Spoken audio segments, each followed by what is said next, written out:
Okay, let's start with a simple question. What do you think is the strongest currency in the world?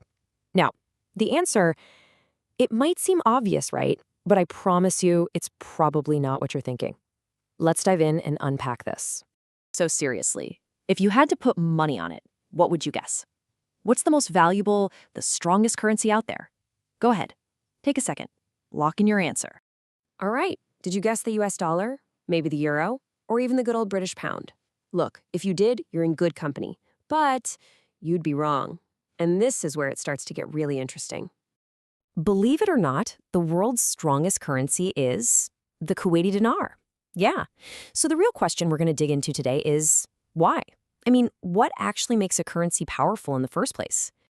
You know, to really get why the dinar is number one, we've got to break down the ingredients, right? The secret sauce that makes any currency strong. And as you'll see, it's not just one thing. It's a mix of a few really powerful factors. Okay, first up, and this is a big one, natural resources. I mean, if your country is sitting on something the whole world wants, that's a huge advantage. And for a lot of the heavy hitters on this list, that one thing is black gold, oil and gas. Yeah, it's a really no coincidence that so many of the world's strongest currencies belong to nations that are swimming in energy. Think about it, from the Middle East with Kuwait and Bahrain, all the way to Canada and Norway. When you're exporting massive amounts of oil and gas, everyone needs your currency to buy it. And that constant demand, it just pushes the value way, way up. And Kuwait is the perfect case study here. Its strength is directly plugged into its massive oil reserves. But, and this is key, it's also because they have really stable fiscal policies. Basically, they're smart about managing their money. You combine that oil wealth with good management, and boom, that's a powerful 1-2 punch. But hold on, it's not all about what you can dig out of the ground. There's another kind of clever financial strategy at play for a lot of these strong currencies. It's a little something called pegging. So, what is pegging? The idea is actually pretty simple. Instead of letting your currency's value just float around on the open market, where it can get tossed around by volatility, you literally tie its value to a much bigger, more stable currency. I love this analogy. Think of it like anchoring your little sailboat to a giant supertanker to get through a storm. That tanker provides all the stability. And here's a crystal clear example for you.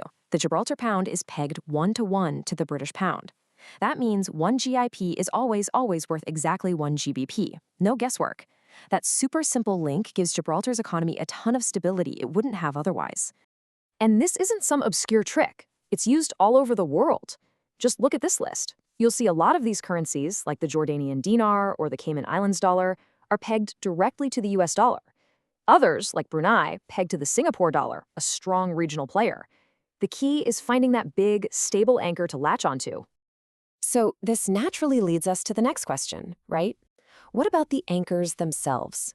We're talking about that handful of giant, globally dominant currencies that are so stable everyone else wants to tie themselves to them. These are the real titans of the financial world. And here they are, the major players on the world stage. You've got the US dollar, which is the world's primary reserve currency. Then there's the euro, which gets its muscle from the entire collective economy of the EU. The British pound, of course, anchored by London's massive financial center.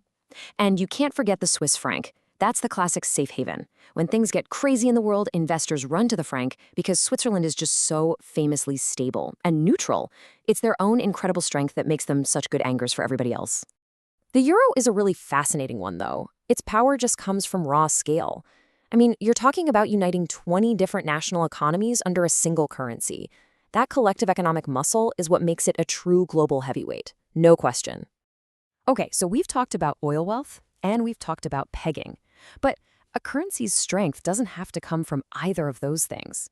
Our last group of currencies, well, their power comes from having really diverse and powerful economies that basically act as engines for global trade. Let's take the Australian dollar, for instance. A huge chunk of its value is tied up in exporting commodities. We're talking minerals, energy, you name it. So when the rest of the world is booming and needs those raw materials, demand for the Aussie dollar goes up, and its value gets stronger. It's pretty directly connected. Now let's contrast that with something like the Swedish krona. Sweden's strength doesn't really come from digging stuff out of the ground. It comes from its super advanced tech and industrial sectors. Its value is driven by people wanting to buy sophisticated Swedish products, from cars to technology. So you see, two totally different economic engines, but both of them create a really strong currency. And you see this pattern everywhere. The Singapore dollar gets a huge boost because it's a major global financial hub. The New Zealand dollar is strong because of its agricultural exports. The big takeaway here is pretty clear. Having a robust economy that sells things the rest of the world wants is a fundamental pillar of a strong currency. All right, so let's pull all this together. We've seen currencies backed by black gold, currencies anchored to other currencies, and currencies powered by diverse economies. So what's the common thread through all of this? Well, it really boils down to four key pillars of value.